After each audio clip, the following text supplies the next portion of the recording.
semuanya. Shalom. Boleh berikan Tuhan bagi Tuhan kita. Haleluya. Puji Tuhan, hari ini bagi yang dari Jakarta sangat merupakan hari yang sangat panjang ya. Ini hari yang kita nanti-nantikan, Family Gathering Birawa, dengan harapan bahwa di saat kita melaksanakan acara ini bukan sebagai acara saja, tapi ini sesuai dengan tema kita bertumbuh bersama-sama dalam melayani Tuhan, mengasihi Tuhan. Kita bisa sehati apapun yang terjadi dalam kehidupan kita. Amin.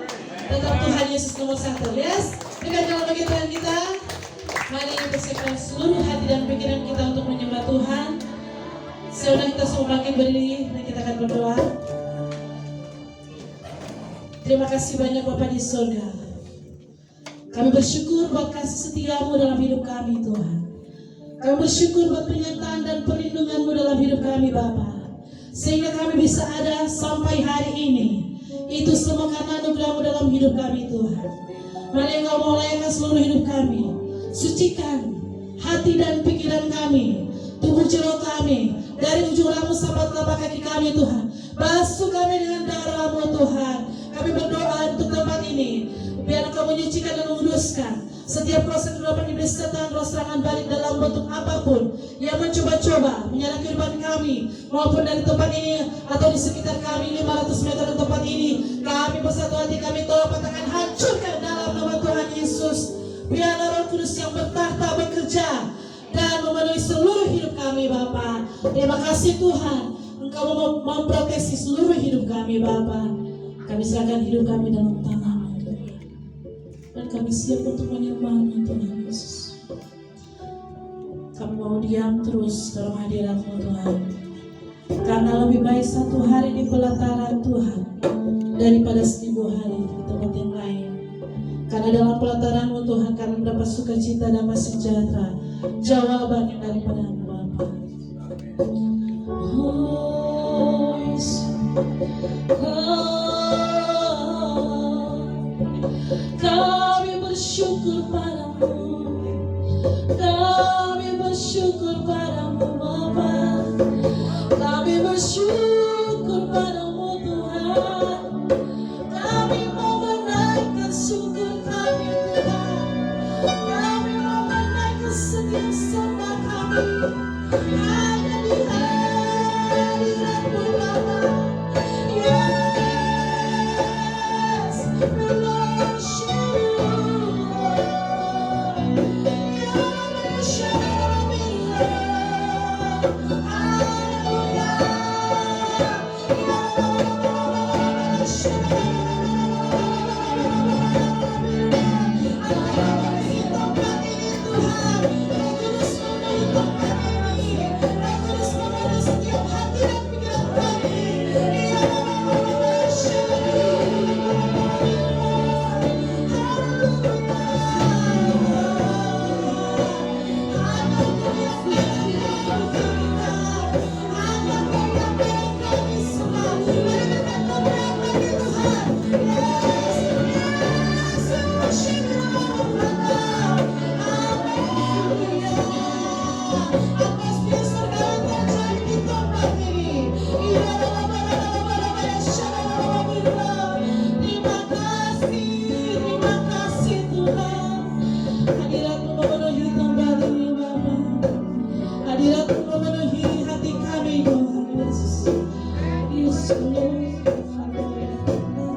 hanya Kau Tuhan yang layak menerima setiap pujian sembah kami. Yesus, Raja di atas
ada sukacita, amin.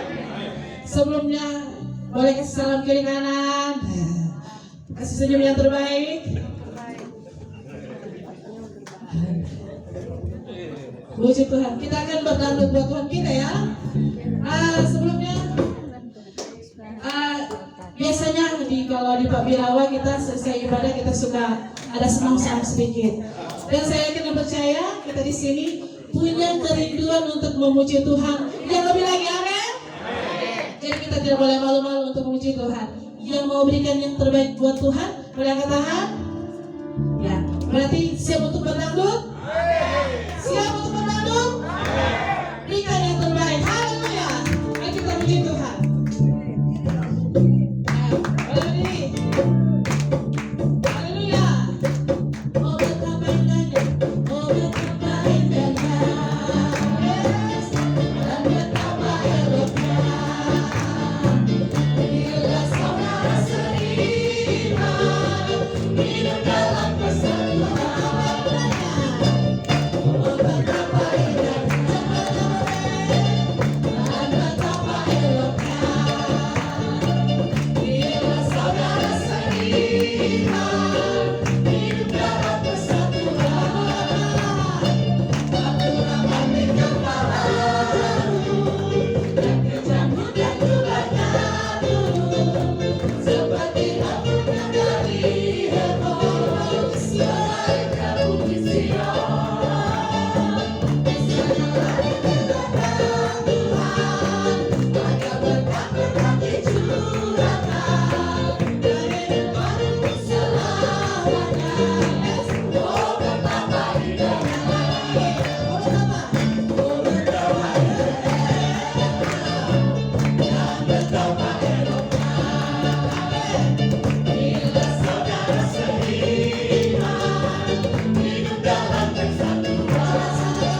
waktu di sana ya. Dengan gaya masing-masing. Boleh gak sama? Siap?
Sukacita terus ya Bapak Ibu ya.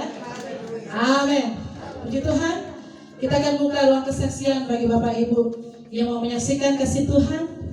Dipersilakan dan diberikan waktu paling banyak 5 menit. Ya. 5. Kalau di pemilu mungkin banyak 1, 2, 3, 4, 5 menit. Tapi di sini kita membatasi 2 orang saja. Oh ya, silakan. Biar puji Tuhan kita, haleluya.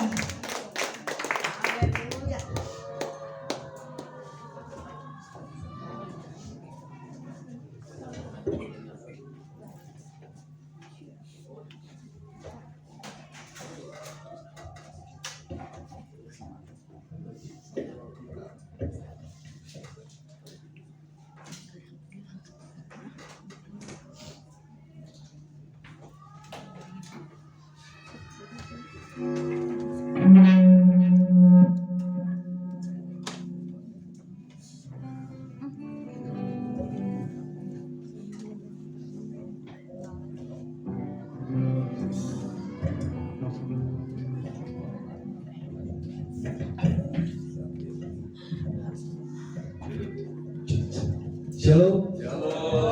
Puji nama Tuhan. Saya akan memuji memuliakan nama Tuhan, di mana pujian ini yang berjudul Kau Besertaku.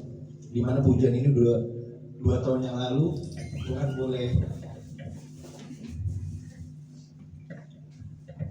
saya dapat inspirasi aransemen ini saat saya memuji Tuhan. Saya ambil dari Mazmur 23 yang baru kemarin bersama Mbak Tuhannya di khotbahin tentang Mazmur 23. Kemarin saya didorong sama Tuhan sama Roh Kudus untuk bersaksi. Tuhan, saya masih tahan Tuhan ya. Saya harus menyaksikan cinta kasih Tuhan melalui pujian ini.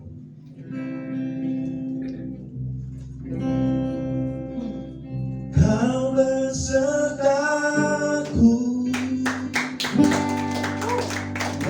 dan tongkatmu menghibur aku.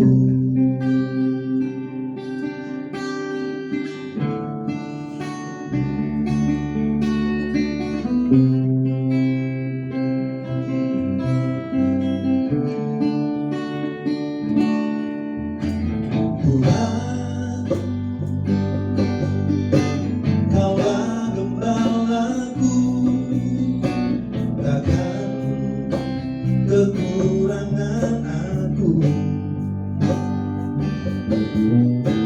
Kau memberikanku di padang yang berumput hijau.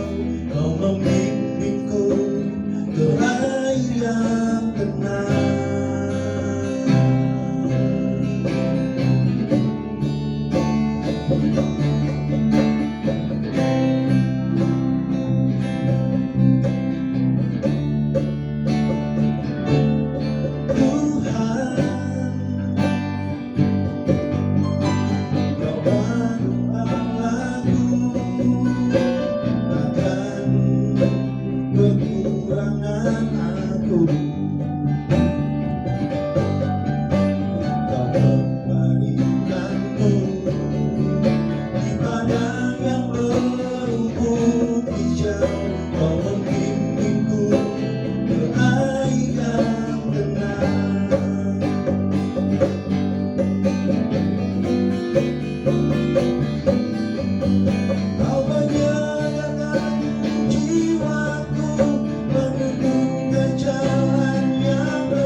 Kau besertaku,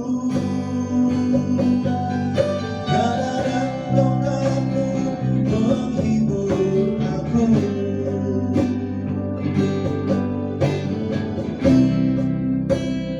Kau besertaku,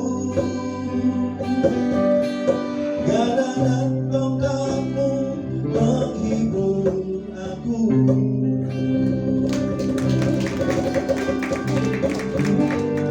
Terima kasih, puji nama Tuhan.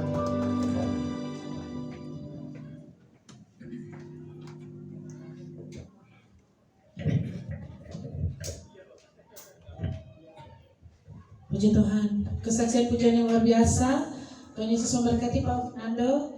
Dan kami juga buka kesaksian yang kedua. Dipersilakan 5 menit. Oh ya boleh. Silakan Pak. Ya, boleh tepuk tangan. Ini banyak pemuji ya.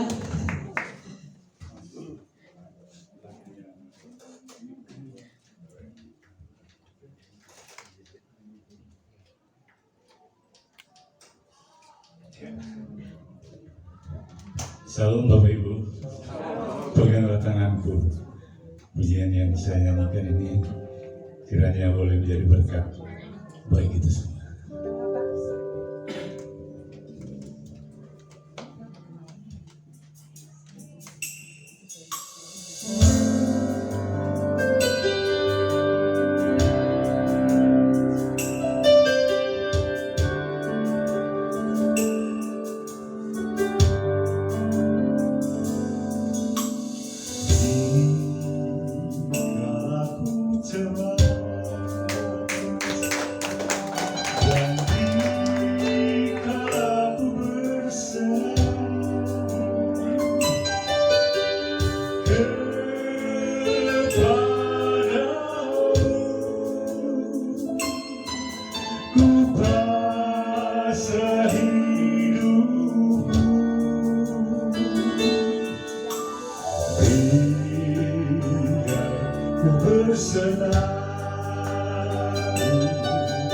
Dalam masa hidupku,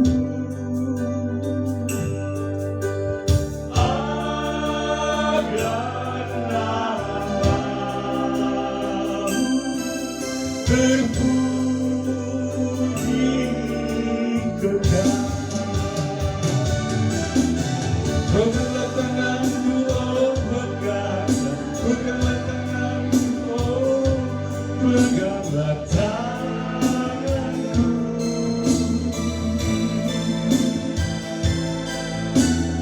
Janganlah ku tersesat di jalan, janganlah ku tersesat di perjalananku.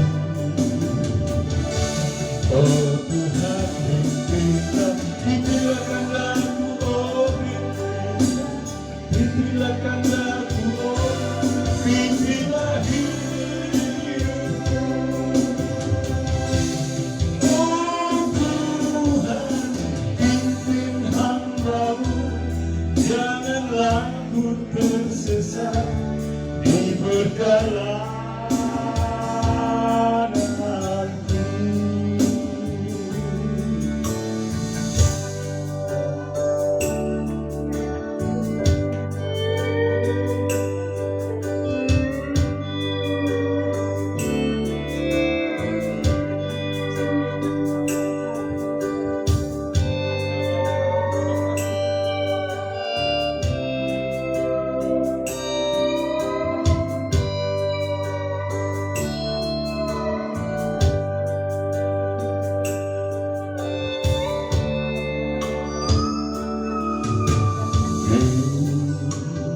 Biar ku selalu dalam masa hidupku,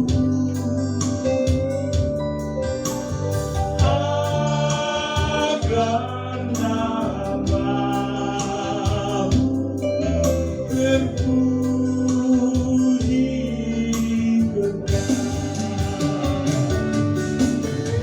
Peganglah tanganku, oh peganglah, peganglah tanganku, oh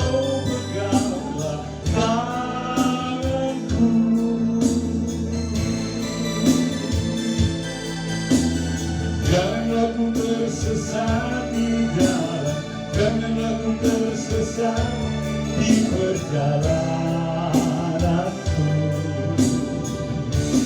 Oh Tuhan, pimpinlah kehendakku, oh pimpinlah kehendakku, oh pimpinlah hidupku. Oh Tuhan, pimpin hamba-Mu, janganlah ku tersesat di perjalananku.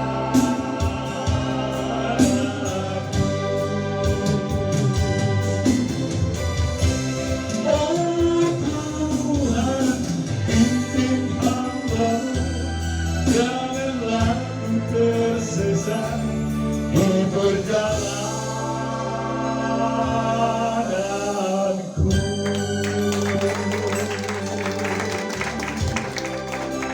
Kasih.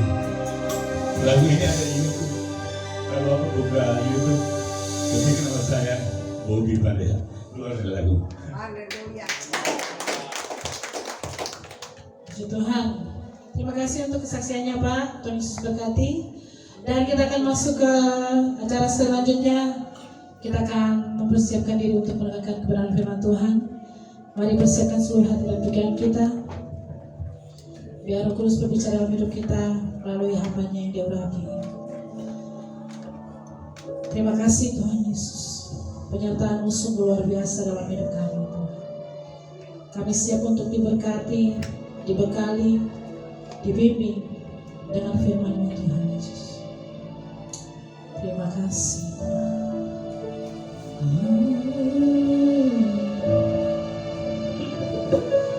Penyertaan-Mu Tuhan, segalanya bagiku. Hadir-Mu di hidupku,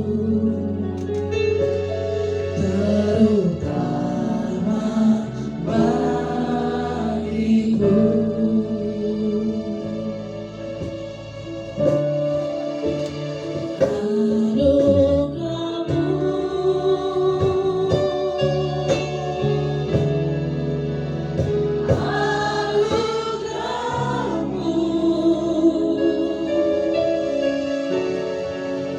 Semua karena anugerah-Mu, bukan karena kekuatanku.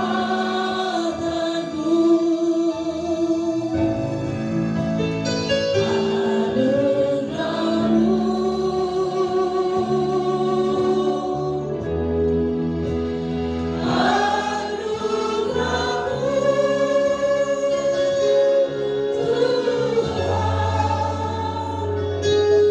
kasih dan sayang-Mu, sumber kekuatan bagiku. Penyertaan-Mu dalam hidup kami sangat luar biasa. Penyertaan-Mu Tuhan, segalanya bagi.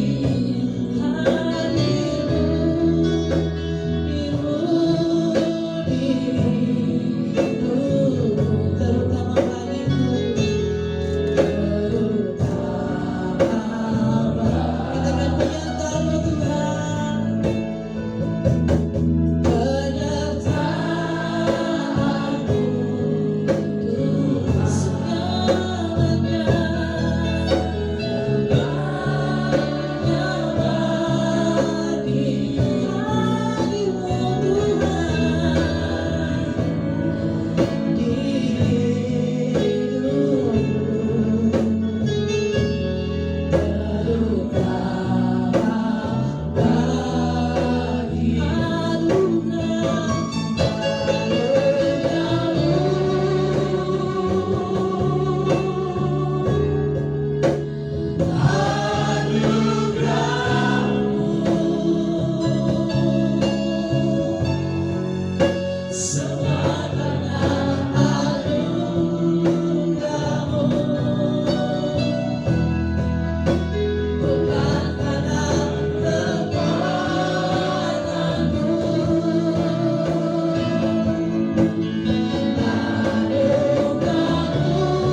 menjaga kami. Kami bisa ada sampai hari ini,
hal yang luar biasa dalam hidup kami Tuhan.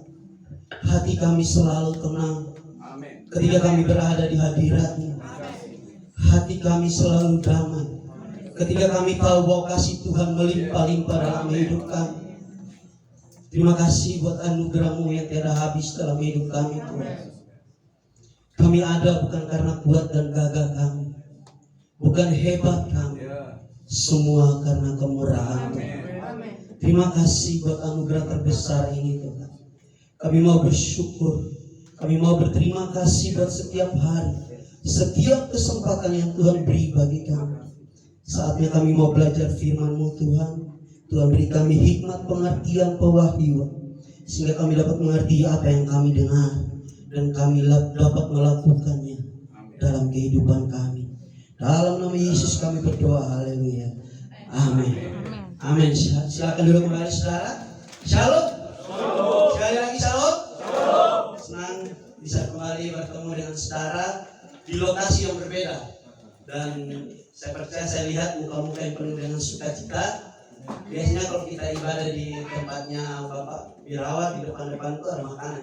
Tadi saya lihat nggak ada makanan satu. Sudah diporo semua ya. Oke, baik. Terima kasih atas kesempatan yang diberikan kepada saya, Bapak Birawa, Ibu, dan semua pengurus. Mari kita sama-sama belajar firman Tuhan. Saya diberikan tema melayani dan bertumbuh bersama dalam komunitas sehati. Firman Tuhan di dalam Efesus pasal 4 ayat 1 hingga ayat yang ke-16. Kita akan baca dalam beberapa bagian. Kita mulai dulu dari ayat pertama hingga ayat yang ke-3. Efesus pasal 4 ayat pertama hingga ayat yang ke-3. Efesus pasal 4 ayat 1 hingga ayat yang ke-3. Sudah? Oke. Kalau saudara bawa handphone bisa lihat di handphone atau nanti dibantu di multimedia. Kita akan baca dalam hitungan yang ketiga. 1, 2, 3. Sebab itu aku menasihatkan kamu, aku orang yang dipenjarakan karena Tuhan, supaya hidupmu sebagai orang yang dipanggil berpadanan dengan panggilan itu, hendaklah kamu selalu rendah hati, lemah lembut dan sabar. Tunjukkanlah kasih-Mu dalam hal saling membantu, dan berusahalah memelihara kesatuan roh oleh ikatan damai sejahtera. Ada beberapa kalimat yang saya highlight saudara. Yang pertama adalah orang yang dipenjarakan. Orang kalau sudah cinta Tuhan itu gila. Amin. Orang kalau sudah sayang sama Tuhan udah gak pikir nyawa. Dan itu yang Paulus ajarkan bagi saya, saudara. Paulus bilang, aku menasihatkan kamu, aku orang yang dipenjarakan karena Tuhan. Suatu pengorbanan yang besar, suatu keputusan yang mahal, suatu keputusan yang cukup berani, karena bagi saya nggak gampang. Orang mau ikut Tuhan berkorban sedemikian rupa. Kalau hanya hilang uang 100-200 ribu mungkin kita masih biasa. Tapi hilang masa depan, kita ada di penjara, kita nggak bisa buat apa-apa. Berhenti berkarya, karir kita selesai. Itu harga yang mahal yang Paulus harus bayar. Karena dia mencintai Tuhan Yesus. Kalau kita cinta sama Tuhan, ada banyak harga yang harus kita bayar untuk memperlihatkan nama Tuhan. Melayani Tuhan tidak boleh dipengaruhi oleh suasana hati. Setuju? Kalau hati kita senang, kita melayani dengan sukacita ya. Tapi kalau hati kita lagi dongkol, kita lagi gak suka sama orang, lagi gak suka sama pengurus, lagi gak suka sama pimpinan, pelayanan kita hambat. Kita hanya melakukan pencitraan. Orang Kristen dituntut untuk totalitas dalam melayani Tuhan. Kita tidak boleh berpura-pura dalam melayani Tuhan. Firman Tuhan bilang begini, kalau kita mau ikut Tuhan, hitam-hitam, putih-putih, kita nggak bisa apa-apa. Sebab Tuhan akan sulit mengenal kita kalau kita apa-apa. Jadi kalau kita cinta Tuhan, kita harus sungguh-sungguh, kita mau melayani Tuhan, tidak dipengaruhi oleh suasana. Karena Paulus luar biasa. Ketika dia ada dalam penjara, keadaan di penjara tidak mempengaruhi dia untuk tetap mengajarkan firman Tuhan. Begitu pedulinya dia terhadap orang-orang di Efesus.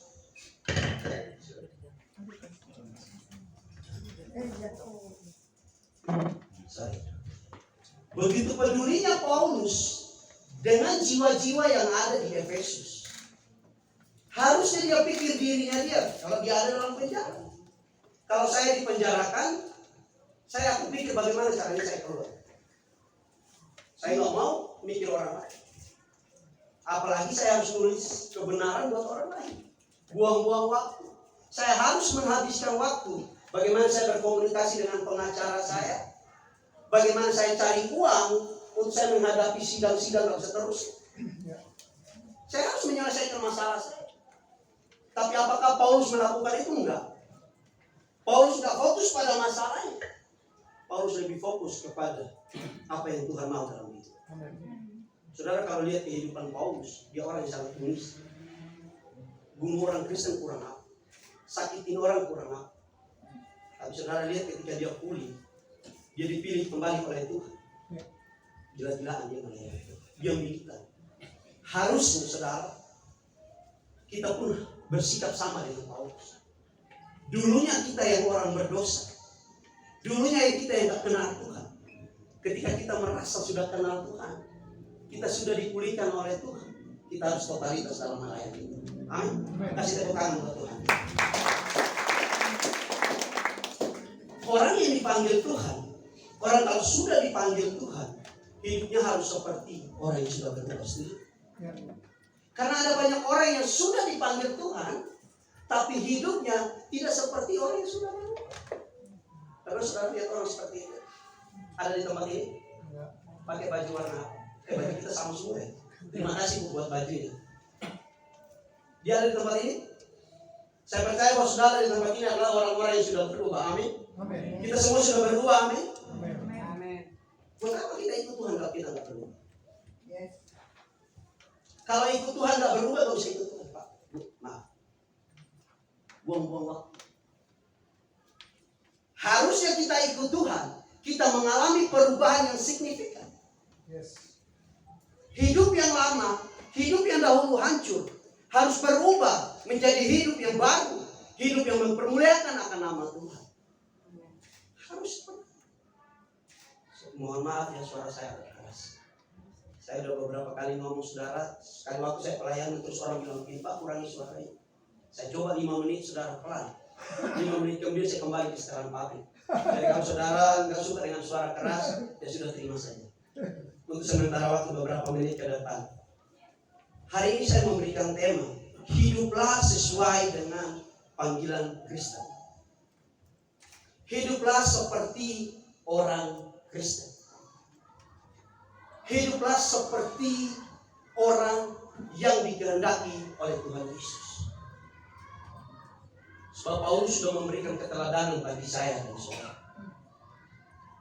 Kalau kita dipanggil dan dipercayakan untuk mengerjakan sesuatu, maka sebagai orang yang dipanggil harus melakukan hal tersebut sesuai dengan perintah yang diberikan kepada kita.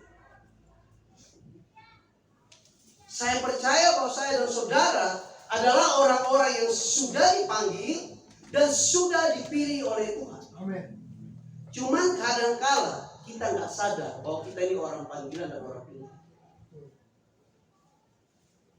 Sehingga kita melakukan hal-hal yang berbeda dengan orang yang telah dipanggil oleh Tuhan.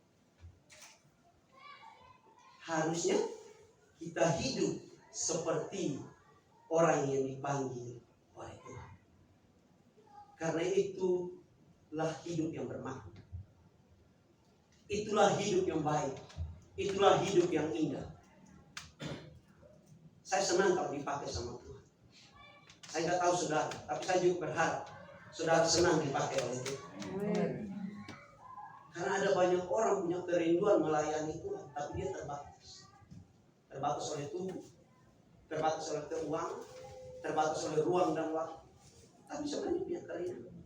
Saya dan saudara punya segala, punya ruang, punya waktu, punya kesempatan, Mari kita pakai kesempatan ini untuk melayani Tuhan. Siap melayani Tuhan dengan sungguh-sungguh. Siap berubah. Siap hidup seperti apa yang Tuhan mau dalam kehidupan kita. Amin. Orang yang dipenjarakan, kalau dia nggak mau selesai dengan dirinya, dia mau terus mempertahankan egonya, dia nggak akan pernah berhasil dalam perjalanan dia. Kalau saya dan saudara dipenjarakan sama dosa, dan kita nggak pernah keluar dari itu, kita nggak akan jadi apa-apa. Kita nggak akan pernah bisa berubah. Kita nggak akan bisa berkarya buat Tuhan. Kalau kita izinkan hidup kita terus dipenjarakan oleh dosa.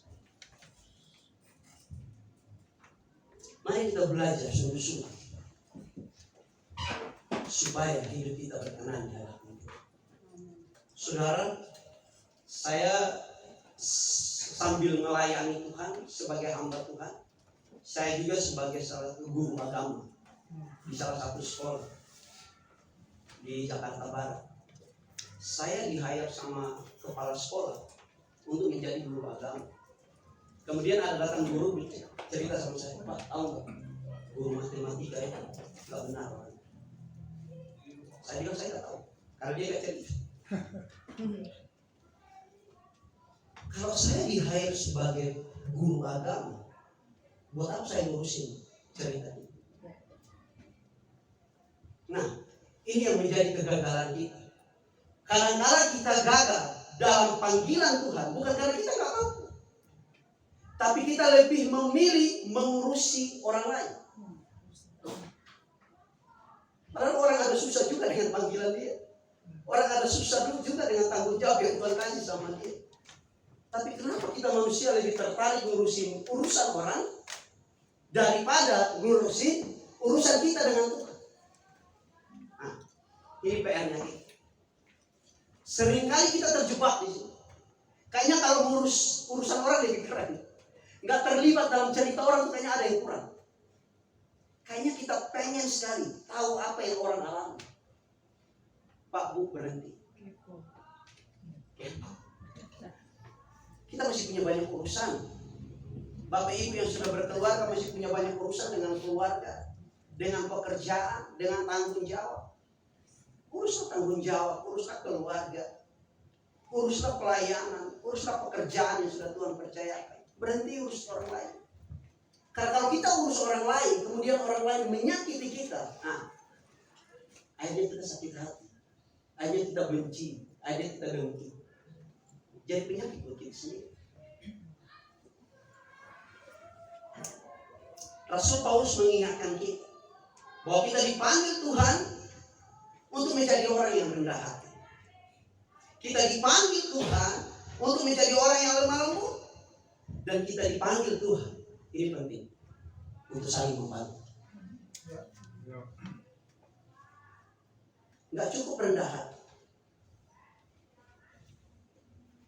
nggak cukup lemah lembut.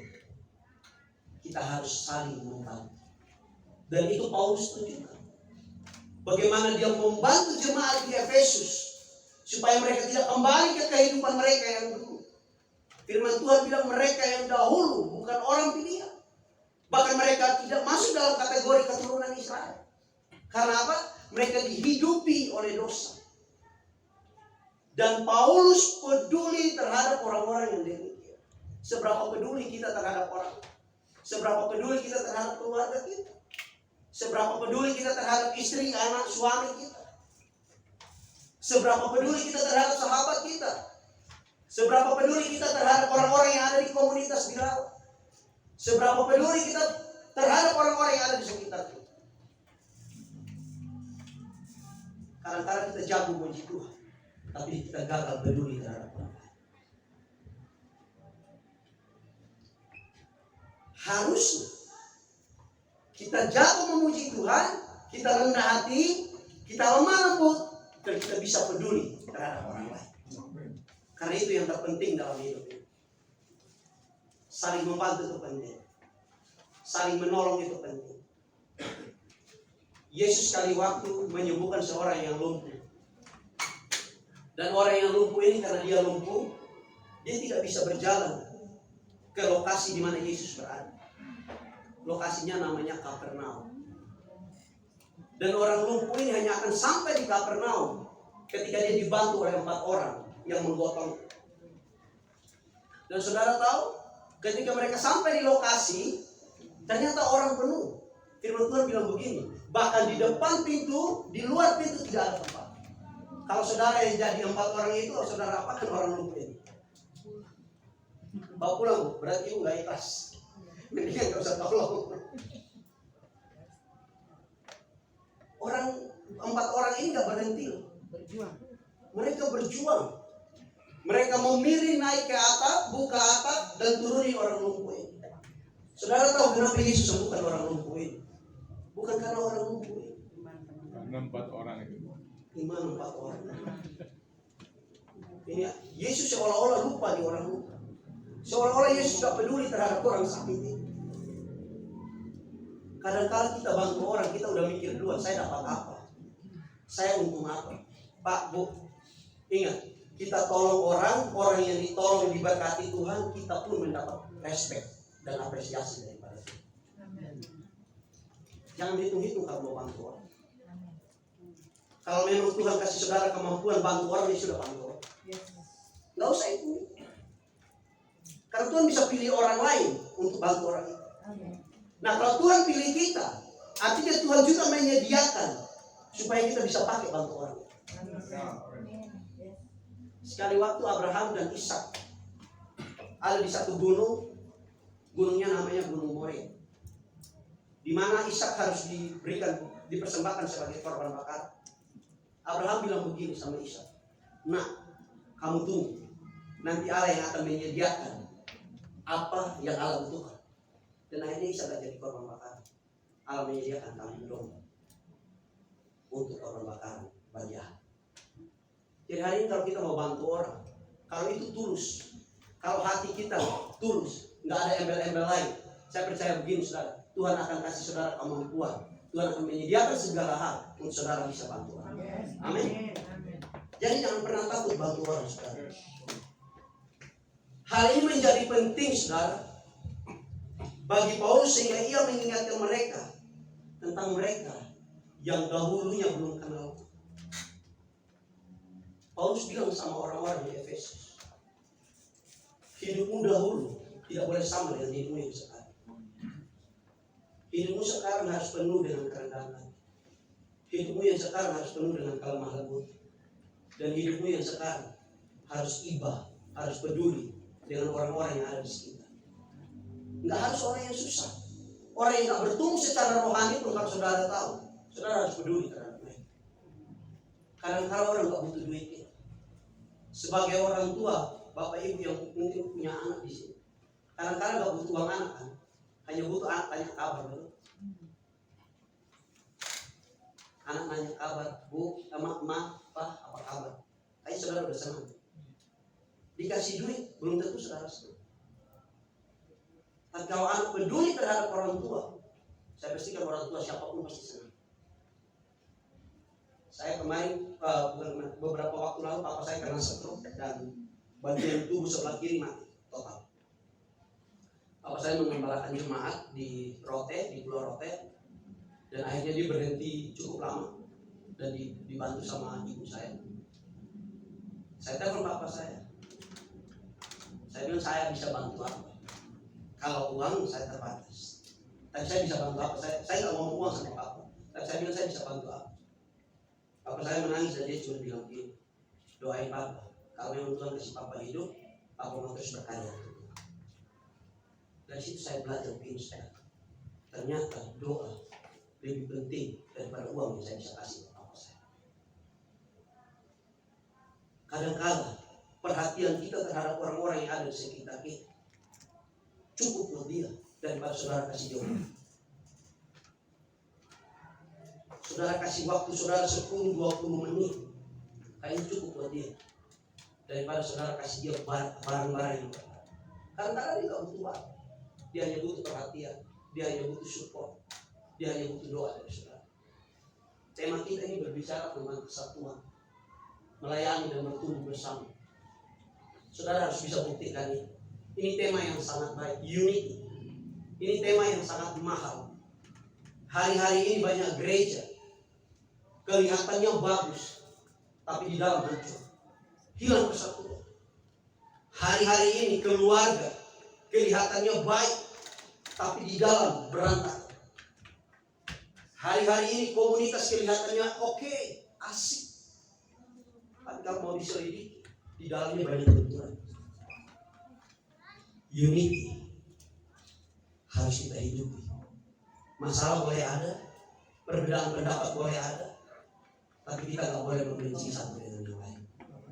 Kita harus tetap mengasihi, kita harus tetap mencintai satu dengan yang lain. Ayat 4, ayat 5, ayat 6. Satu tubuh dan satu roh, sebagaimana kamu telah dipanggil kepada satu pengharapan yang terkandung di dalam panggilanmu. Ayat kelima, satu Tuhan, satu iman, satu baptisan, satu Allah dan Bapa dari semua, Allah yang di atas semua dan oleh semua dan di dalam semua. Pada bagian ini saudara, persatuan, unity menjadi penting. Mungkinkah seseorang yang dipilih Tuhan membenci sesamanya? Mungkinkah seseorang yang dipenuhi oleh Roh Kudus dapat memusuhi saudaranya? Tidak. Mungkinkah sebuah komunitas rohani rusak karena ego dari seseorang? Harusnya tidak mungkin. Karena apa?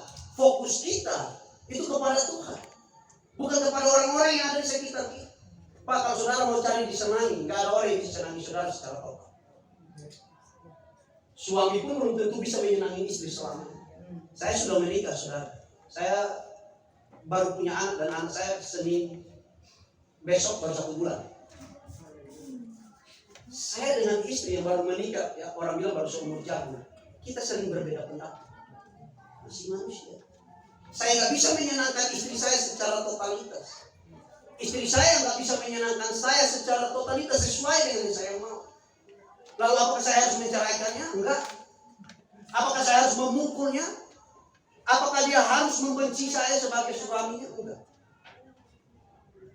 Karena fokus saya dan istri bukan itu. Kita fokus kepada Tuhan yang sudah membentuk rumah tangga kami. Masalah, persoalan, perbedaan pendapat adalah proses yang mendewasakan kami di dalam satu persatuan, di dalam satu komunitas, di dalam satu keluarga. Hari ini kalau saudara ada di komunitas ini, saudara berbeda pendapat dengan orang lain, itu nggak boleh membuat saudara membenci orang itu.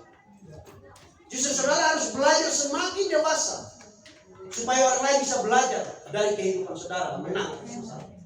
Harus seperti itu. Kalau ada orang yang menyakiti saudara melalui perkataan, apakah saudara harus sakit hati dan keluar dari komunitas? Mohon maaf, bagi saya saudara keliru. Keluar dari komunitas bukan pilihan. Keluar dari perkumpulan rohani bukan keputusan yang baik. Harusnya kita tetap bertahan dan kita berubah bersama. Saya punya moto begini, saudara. Bertumbuh, belajar bersama, berubah bersama, dan bertumbuh bersama. Di dalam komunitas apapun, saudara harus belajar bersama. Saudara harus berani berubah bersama dan bertumbuh bersama. Saya nggak tahu cerita utuh dari komunitas ini, tapi yang saya lihat dari luar, saudara keren. Saya tidak senang menjilat, saudara tenang aja. Tapi bagi saya lihat dari luar, saudara semua keren. Dan mari kita mempertahankan kesatuan, semangat, sukacita ini dalam komunitas ini. Jangan pernah rusak satu komunitas yang baik, Pak. Kalau saudara merusak komunitas ini dan kemudian saudara pergi, saudara berpikir bahwa komunitas ini yang salah, saya mau kasih tahu saudara. Kalau saudara datang di komunitas yang baru dan komunitas itu bermasalah, berarti saudara yang salah. Ada banyak orang coba menyelesaikan masalah keluar dari satu tempat ke tempat yang baru. Padahal Dia datang di tempat yang baru yang dulunya gak ada masalah, dia datang jadi masalah. Artinya saudara ini pembuat masalah. Jadi kalau ada masalah dalam komunitas, mohon maaf Bapak Ibu, tetaplah bertahan di dalam komunitas. Doain komunitas saudara. Bersatulah di dalam. Temanya bagus, melayani, bertumbuh bersama. Ini tema yang sangat baik. Dalam komunitas sehat. Artinya ada masalah pun saudara harus tetap sehat. Ada masalah pun saudara harus tetap bertumbuh. Ada masalah pun saudara harus tetap saling melayani. Amin. Tepuk tangan buat Tuhan Yesus.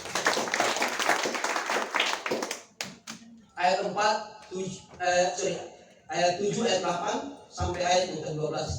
Saudara bisa baca ayat 7 sampai ayat yang ke-12. Tolong ayat 7 sampai ayat yang ke-12. Ya, tadi kan saya baca terus. Nah sekarang bagian saudara. Tetapi kepada kita masing-masing telah dianugerahkan kasih karunia menurut ukuran pemberian Kristus. Itulah sebabnya masyarakat kalau dia naik ke tempat tinggi, ia membawa tawanan-tawanan. Ia memberikan pemberian kepada manusia.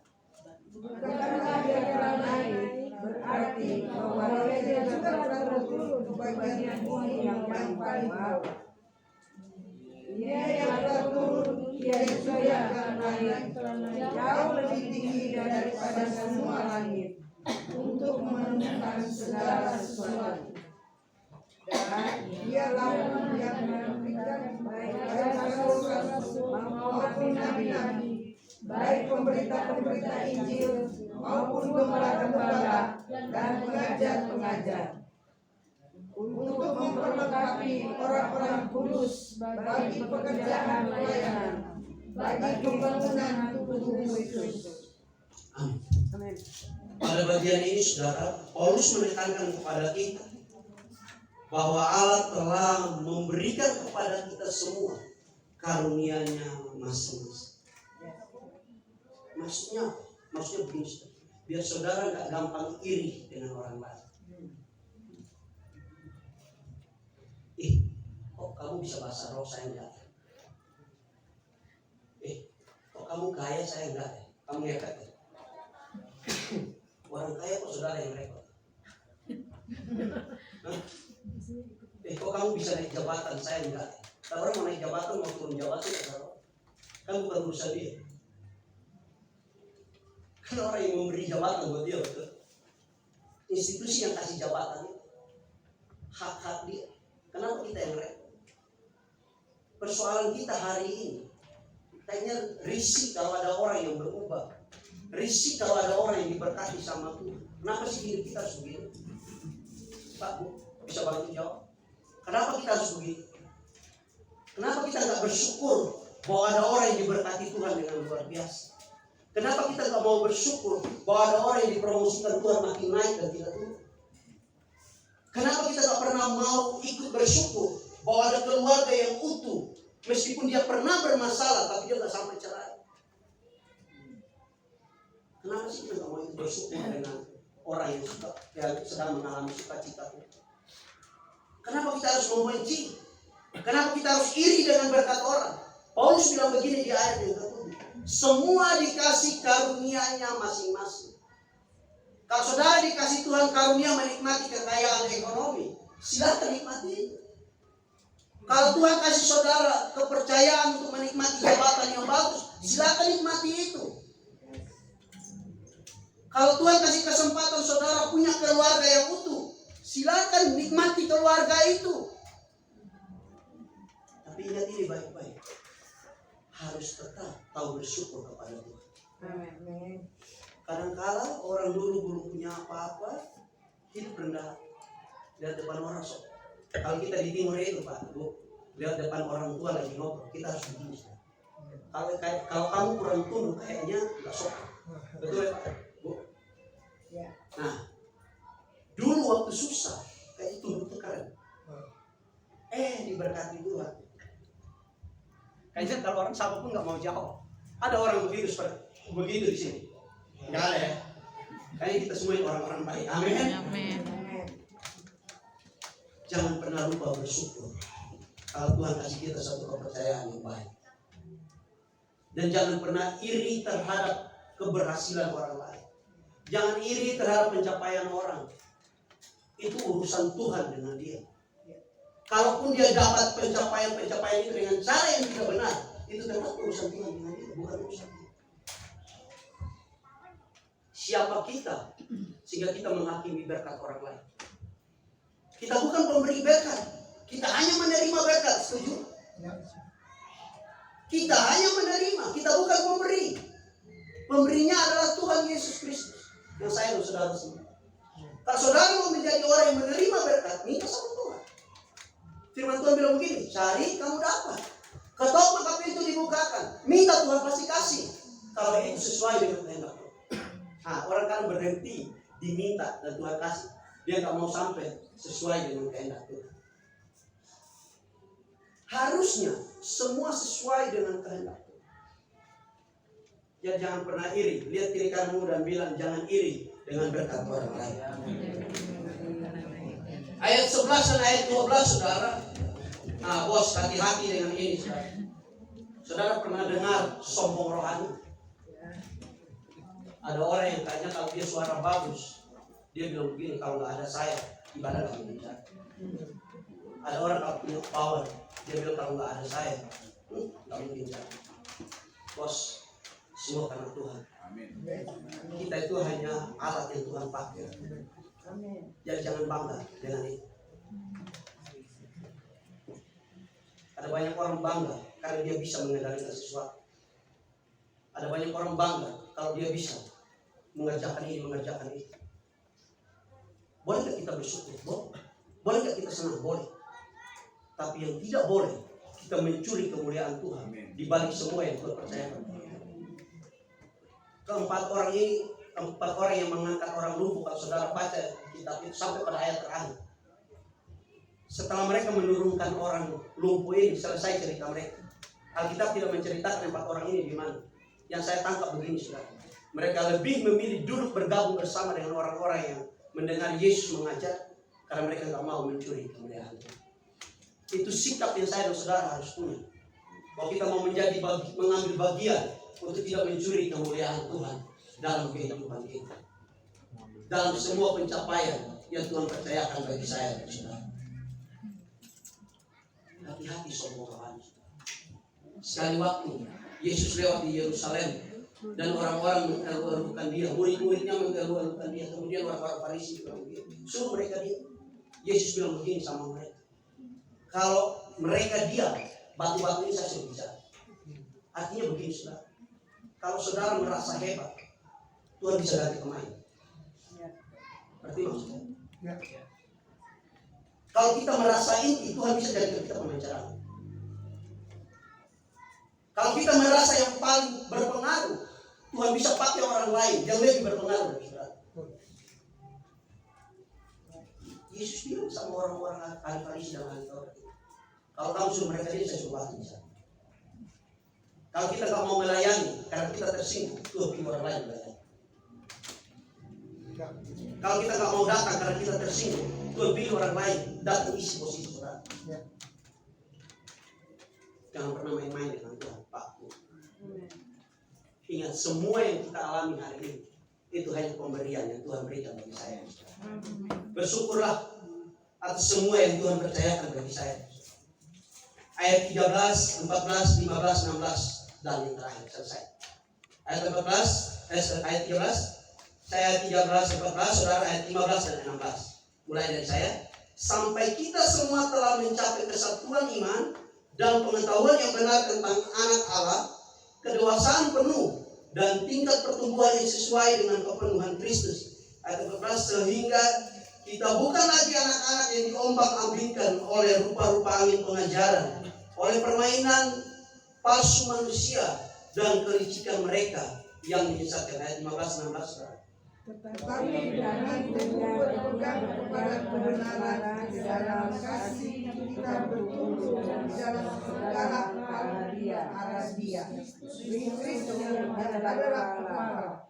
Daripadanya seluruh tubuh yang rapi tersusun dan diikat menjadi satu oleh pelayanan semua bagiannya, sesuai dengan kadar pekerjaan tiap-tiap anggota, menerima pertumbuhannya dan membangun dirinya dalam kasih.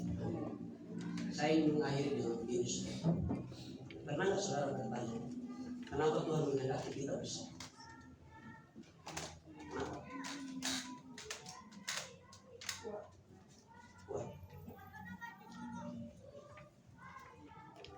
Kenapa Tuhan menghendaki orang-orang di Efesus melalui Paulus supaya mereka bersama? Padahal Dewasa. supaya dewasa. Padahal begini, saudara. Menurut saya, semua boleh jadi orang Kristen, tapi soal pertumbuhan iman itu urusan pribadi. Soal masuk surga masuk neraka itu urusan pribadi. Tapi kenapa Tuhan suruh kita bersatu? Kayaknya bertolak belakang. Bagi saya, pertumbuhan iman saya itu urusan saya dengan Tuhan, dan itu perjalanan saya. Perjalanan spiritual saya membentuk saya dewasa secara iman atau tidak. Tapi kenapa Tuhan bilang begini, kamu harus bersatu dengan orang lain? Kenapa Tuhan suruh saya dan saudara bersatu? Kita yang berbeda latar belakang, saya yang hitam, saudara yang putih, saya yang agak keriting, saudara yang rambut lurus, saudara yang mata sipit, saya yang mata agak gede dikit, saudara yang gendut dikit, saudara yang kurus. Kenapa Tuhan suruh kita bersatu? Kenapa saudara pikir? Padahal harusnya kan urusan masing-masing. Ini 4 pesan saya mau kasih buat saudara. Saudara ingat baik-baik. Pertama, Tuhan ajar kita untuk kita bisa peduli terhadap sesama kita. Tuhan mau kita bersatu karena Tuhan mau ajar kita supaya kita peduli terhadap sesama kita. Yang kedua, saudara, Tuhan ajar kita supaya kita tidak jadi orang yang egois. Jemaat di Efesus mengalami perubahan rohani yang luar biasa. Paulus ingatkan mereka supaya mereka tidak secara pribadi, mereka tertutup dengan orang lain. Kemudian mereka melihat orang yang tidak bertumbuh dan mereka membiarkan. Tuhan tak mau orang Kristen, pengikut Yesus, anak-anak pilihan, orang yang dipenuhi oleh Roh Kudus menjadi pribadi yang egois. Yang ketiga, saudara, Tuhan ingatkan kita tentang bahayanya pengajar sesat yang berjubah hamba Tuhan. Ini yang berat. Sebagai hamba Tuhan, ketika saya merenungkan ini, saya merasa ditampar oleh ayat ini. Apakah saya hamba Tuhan yang sudah benar? Saudara tidak tahu. Hanya saya dan Tuhan. Apakah hamba Tuhan yang saudara lihat sudah benar? Saudara tidak tahu. Hanya urusan dia dengan Tuhan. Kita tidak ada pada bagian itu untuk menghakimi orang. Tapi Tuhan kasih ingat kita begini, hati-hati dengan pengajar-pengajar yang bermunculan. Sebab Yesus pernah ngomong begini, akan ada banyak orang yang berseru-seru kepada Yesus, tapi Yesus tidak kenal mereka. Ada banyak orang yang menjadi pemberita-pemberita yang hebat, tetapi Yesus tidak mengambil mereka menjadi bagian inti dalam tujuan Yesus. Saudara dan saya harus jeli soal ini. Kalau kita mau bertumbuh secara rohani, cari pemimpin rohani yang baik dan benar. Baik belum tentu benar. Benar sudah pasti baik. Nah, kita harus jeli pada bagian ini, sehingga kita tidak salah menerima ajaran.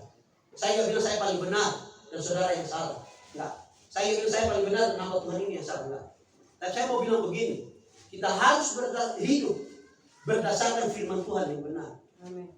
Seorang hamba Tuhan berbicara, basicnya harus Alkitab. Amin. Dasarnya harus Alkitab. Yes. Bolehkah kita bersaksi tentang keluarga kita? Boleh. Tapi ketika kesaksian kita menguasai khotbah, bagi saya itu tidak boleh. Bolehkah kita bersaksi bahwa Tuhan memberkati kita? Boleh.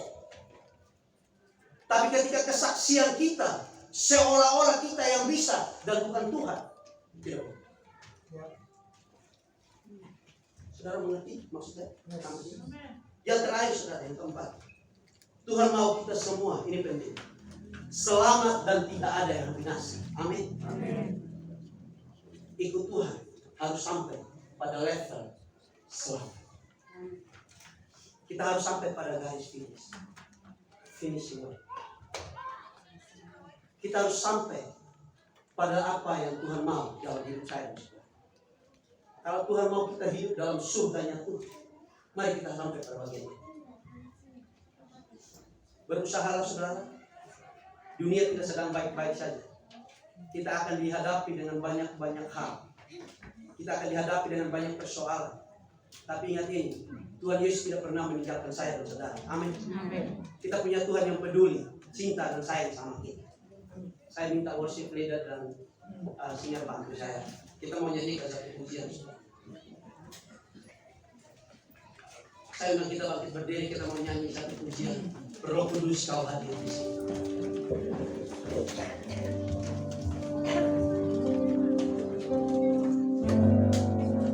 Biarlah firman yang kita dengar bisa menguatkan kita. Saya berharap saudara dapat pesan, baik satu maupun dua pesan.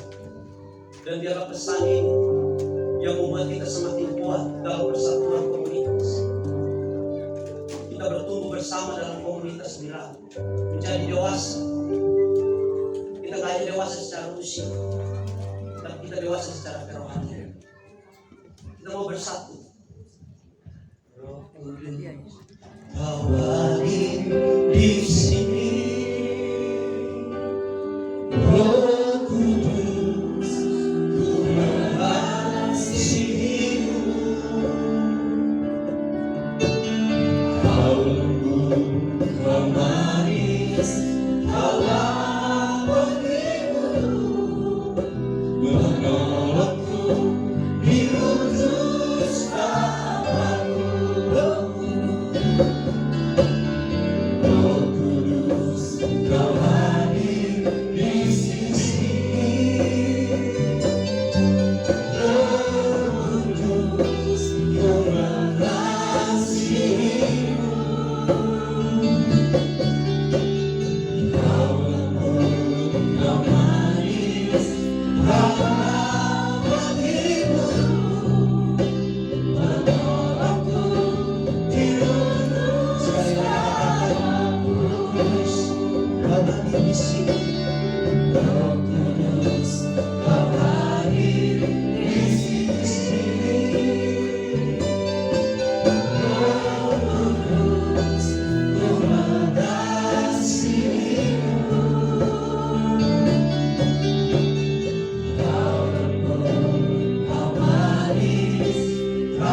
Bapa surgawi, Engkau Allah yang baik dalam hidup kami. Engkau Allah yang tidak pernah berhutang janji atas kami. Engkau Allah kami yang bilu-bilu Roh Kudus, darah-Mu yang penuh kuasa menyembuhkan. Kalau ada keluarga yang bermasalah hari ini, Tuhan Yesus, Roh Kudus apapun menjadi pendamai di tengah-tengah kehidupan keluarga. Kalau hari ini ada hubungan yang hancur, baik itu suami, istri, anak, orang tua, keluarga, Tuhan tolong. Engkau membabaikan semuanya, Yesus. Kalau ada yang sedang berdoa dengan untuk pekerjaan, Engkau Allah yang memberkati pekerjaan. Engkau tidak hanya memberi pekerjaan, tapi Engkau juga yang akan memberkati pekerjaan. Kalau ada yang bergumul dengan kerohanian yang Roh Kudus, bekerjalah dalam hati kami yang paling dalam. Biar kami sadar atas kesalahan kami. Tidak ada yang terlambat dalam perjalanan iman kami. Kami hanya salah memilih waktu. Kami hanya salah memilih keputusan. Tapi hari ini kami sadar ini waktu terbaik untuk kami berubah dengan Tuhan. Ini kesempatan terindah untuk hubungan kami dengan Yesus. Biarlah Roh Kudus penuh atas setiap hati kami. Tuhan penuhi kami dengan kuasa. Penuhi kami.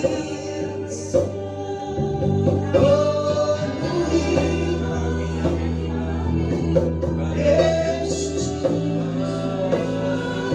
Kau dahsyat, Kau ajaib. Yesus, Kau tenang, Kau baik, Kau iman, Kau kasih.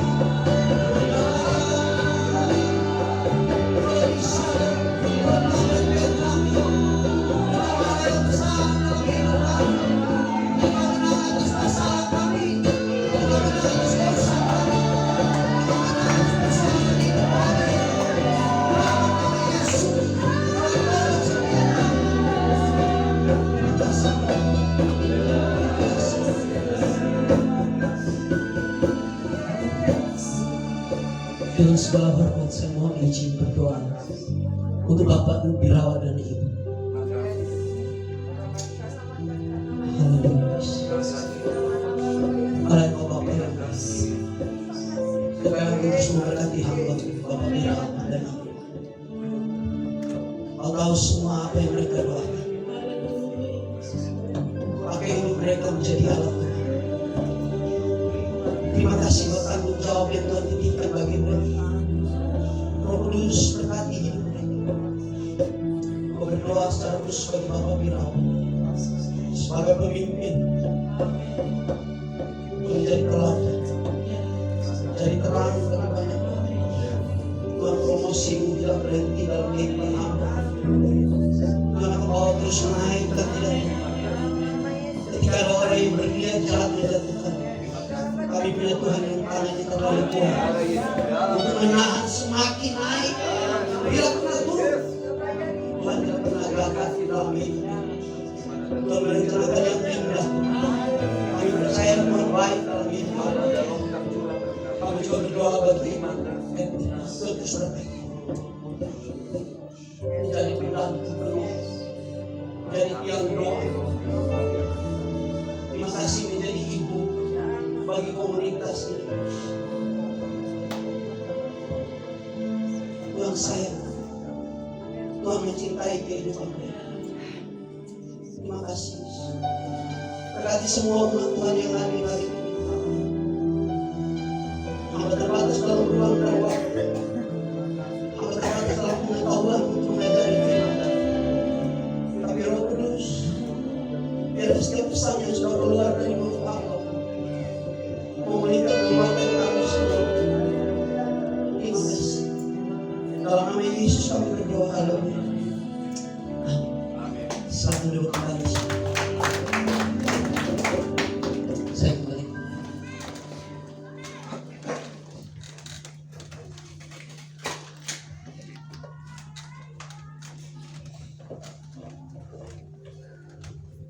Puji Tuhan, terima kasih kepada hamba Tuhan yang sudah melayani pada malam hari ini. Biarlah Tuhan Yesus memberkati, dan saatnya kita akan berikan persembahan. Mari berikan yang terbaik buat Tuhan kita. Sebelumnya kita berdoa dan Ibu Fira akan berdoa. Mari kita bersatu dalam doa sebelum kita memberikan yang terbaik. Bapak, kami bersyukur, terima kasih Tuhan untuk kebenaran firman-Mu hari ini Tuhan. Yang kami tahu Tuhan, ketika kami datang Tuhan, kami semakin dikuatkan Tuhan, dan kami menjadi yang lebih baik lagi Tuhan. Ajar kami untuk tetap semakin setia mengikut Engkau. Terima kasih Tuhan. Dan tiba saatnya Tuhan, kami akan memberikan persembahan.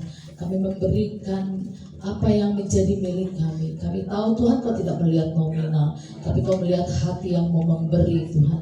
Dan kami percaya persembahan ini Tuhan, biarlah untuk memperluas kerajaan-Mu, dan semakin banyak jiwa-jiwa dimenangkan Tuhan. Dan kami percaya Tuhan, lewat persembahan ini Tuhan bisa menjangkau Tuhan untuk hamba-hamba Tuhan, untuk dapat melayani kedalaman dimanapun mereka berada melayani. Terima kasih Bapa. Sucikan dan kuduskan persembahan kami. Berkati setiap kami yang memberi. Kami mau memberi dengan penuh sukacita. Setiap kita mau memberi dengan sukacita, katakan amin. Haleluya, kita akan berikan persembahan hati yang sukacita. Yes. Tiada terlalu besar kasih setia Tuhan dalam hidup kita. Haleluya. Amin. Katakan tiada terlalu besar kasih setiamu Tuhan. Yes. Panjang dan lebar yang melebihi lautan. Jauh tinggi banyak kasih lain dalam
katakan dan kutegaskan ini kepadamu di dalam Tuhan. Jangan hidup lagi sama seperti orang-orang yang tidak mengenal Tuhan dengan pikirannya yang sia-sia dan pengertiannya yang gelap, jauh dari hidup persekutuan dengan Tuhan karena kebodohan yang ada di dalam mereka dan karena kedegilan hati mereka. Terima kasih untuk semua yang boleh kami lakukan dalam ibadah ini ya Bapa. Kami percaya bahwa firman-Mu ya dan amin. Firman-Mu berbicara kepada kami pribadi, bukan kepada orang di sebelah kami, bukan kepada istri kami atau kepada suami kami, tapi firman itu berbicara buat setiap kami pribadi yang mendengarkan firman-Mu Tuhan. Karena kami perlu berubah, karena kami perlu bertumbuh di dalam Engkau, bukan yang lain, tapi kami yang Tuhan mau lebih dahulu untuk bertumbuh. Dan kami sudah mendengarkan firman-Mu ya Bapa. Terima kasih Tuhan Yesus. Sekarang ya Bapa, kami akan menerima berkat daripada-Mu ya Tuhan. Hamba tidak bisa memberkati mereka, tapi biarlah ketika mereka mengaminkan setiap kata berkat itu terjadi dalam kehidupan mereka seperti yang mereka aminkan. Mari angkat kedua tangan kita. Katakan semua yang kau inginkan terjadi dalam kehidupanmu. Diberkatilah hidupmu, diberkatilah keluarga, suami, istri, anak, dan cucumu. Diberkatilah pekerjaanmu, diberkatilah usahamu, diberkatilah kerohanianmu semakin naik dan bukan semakin turun. Diberkatilah kesehatanmu. Kiranya berkat dari Bapa di sorga, cinta kasih dari Tuhan Yesus Kristus dan persekutuan dengan Roh Kudus menjadi bagian hidup saudara mulai saat ini sampai Maranatha. Yang sudah diberkati Tuhan katakan amin. Puji Tuhan, silakan duduk. Ibadah kita telah selesai. Dan selanjutnya kita akan mendengarkan kata sambutan dari Ketua Umum PD Birawa, dalam hal ini Bapak Kombes Birawa. Dipersilakan.